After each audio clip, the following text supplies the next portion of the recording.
So I was disturbed there for a little while. So I don't fully remember where I was in my story. Um, so as I said, I'm in supported living somewhere in Kent, I believe. I think I've been here for a number of weeks or months rather.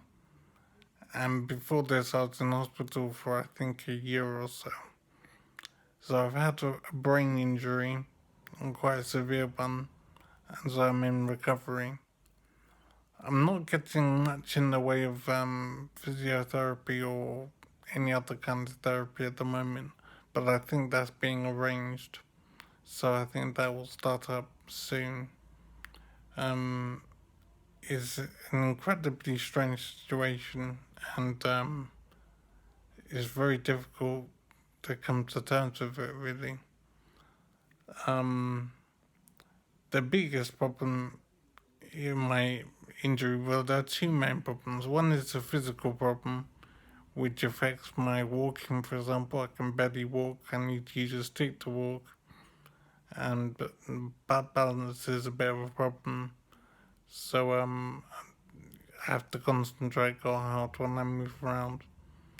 And the second biggest factor is my memory. I basically lost my memory. I don't have a functioning memory, so all of my past is basically gone. I have very limited information um, about where I've lived and my family and friends. I know their names, for example, but very limited information other than that. Um,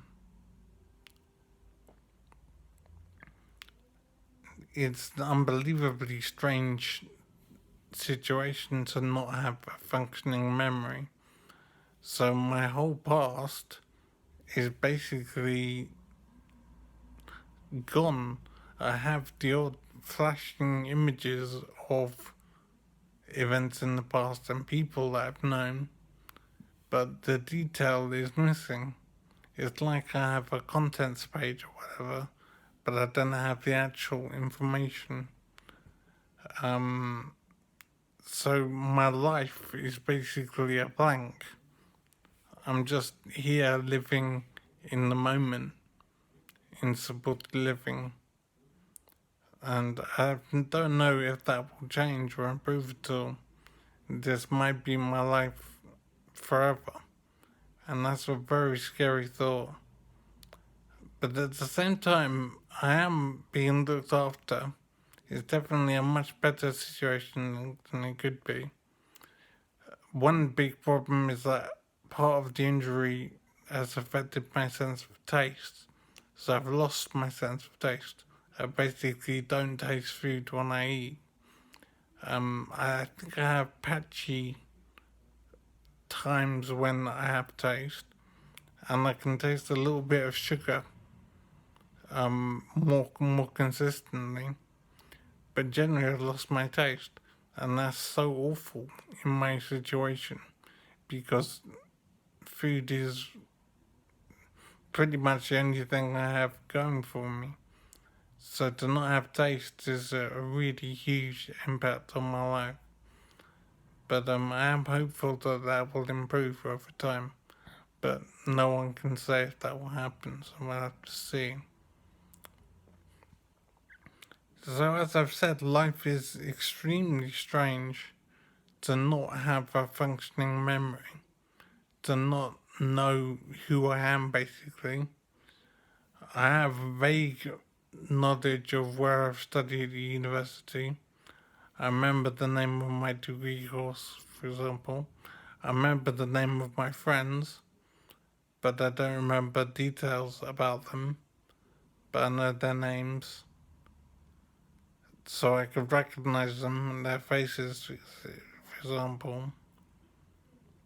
But I am basically more of a blank slate, and I don't really know what to do about that, to be honest. So I don't miss my friends, for example, because I don't remember them. So that part is missing. And another huge factor in this memory loss is I don't remember my children or my wife. One thing I do know is that my wife is probably or almost definitely an ex-wife now. But I don't know anything about a divorce or whatever because all that's happened is I've woken up and I found that this is life. I don't remember my children either. I think I have a picture of them, so I have an idea of how they look, but I don't remember them as people. Then that part is all missing. I have no information at all about how they are. I'm at a loss as to what to do with myself, to be honest. I'm in supported living, so my day-to-day needs are taken care of. For example, food. I'm reminded to take a shower. I know where the toilet is, for example. So I'm fed and watered. I'm advised when it's time to sleep and I'm waking up. So life is very strange and very ordered. But I'm definitely not in control of myself. I have no idea how long it's been, but I do believe it's been a number of months. And I remember at one point, very vaguely, being in a wheelchair. So I've had a long period of recovery from my injury. So I think it's been months or more than a year in total. I don't know how long I was in hospital, but there was definitely a number of months. And I don't know how long I've been here, that's been a number of months as well. And when I'm given information about this, I'd forget it again as well, because part of my injury has affected my memory. So I'm someone living basically in the moment. I don't have a sense of myself really. I don't even know where I live, for example. I have addresses in my head of places that I've lived, but I don't know my current address or my previous address. I don't know how that works. Because I'm here in supported living, and I think I no longer have an address outside of here. So there's a lot I need to find out and try and record it as well so that I can refer to it. Because I'll forget almost straight away. So it's a very strange existence living in the moment, very basic activities. I don't do any organized events or exercises or whatever. I think that's being organized at the moment. So life is basically eating and sleeping and trying to keep myself entertained to an extent.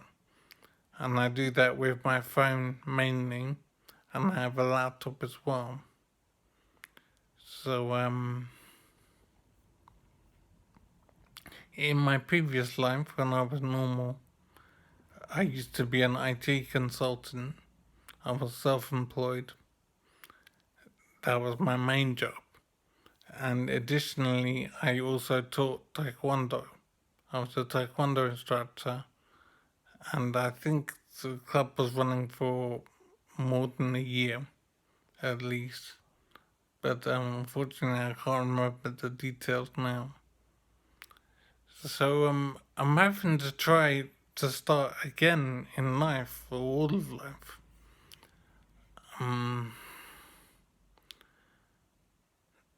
I need to understand in detail what's happened to me and how I got into this situation. I need to understand time a bit better. I need to know when I believe I'm divorced. I don't remember that happening, whatever, because I don't remember my wife really at all. I have a vague idea of what she looks like and the sound of her voice, but details and how she is and conversations we've had when I last saw her, for example, I simply don't know. As for the children, I have a picture of them so I know what they look like. That's the only thing that I have that connects me to them. I don't remember them at all otherwise.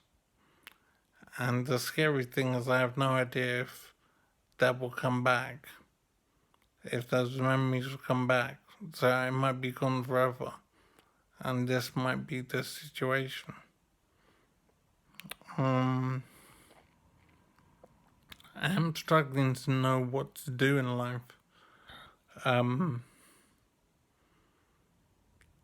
I listen to music. I browse the internet on my phone mainly. I have a laptop with Netflix, I believe, but I don't watch anything because I don't even know what I want to watch anyway. So life is very confusing to me and very empty at the moment. Therapy, regular activities, or whatever hasn't started up yet. I think that's been organised, and I believe that that will start soon. But life is very empty and very strange, and I am just existing for now. I don't miss my children because I don't remember them at all. But I'm obviously concerned about them. But I'm also glad that I don't have a sense of loss because I have no memory. So it's very difficult to know what will come next. I don't know what to be doing with myself basically. But I'm doing this as an attempt to keep my sanity and also to keep a record of what I'm doing so that I can refer to it in future. I'm very worried, very scared about what life is now and how to make it work. Memory is a crucial thing. My physical condition is basically awful, but it could be a lot more awful, so I'm grateful for that. But memory is the main thing, and I'm terrified that it won't come back. It's simply an unknown at this stage. But there's a lot more I want to do in this talking because it's keeping me occupied. And I think it's worthwhile to keep a record and to try and communicate with people. So that's my hope. We'll have to see how it goes.